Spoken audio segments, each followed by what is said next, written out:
Ayan guys, nagagawa po si ate ng tao daw po. Ayan. Ayan, clay daw po yan guys. Gagawa po siya daw ng taong ano, clay.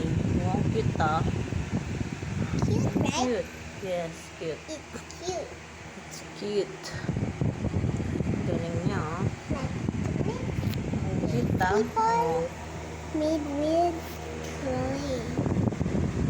Nagmimit po siya ng clay.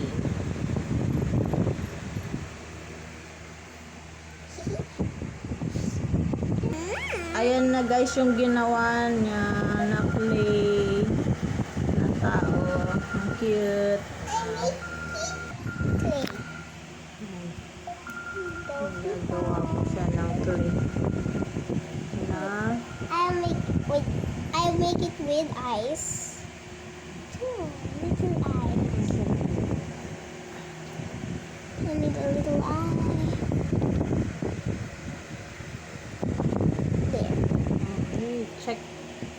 Can I see? Yay. Ayan na guys yung kanyang ginawa.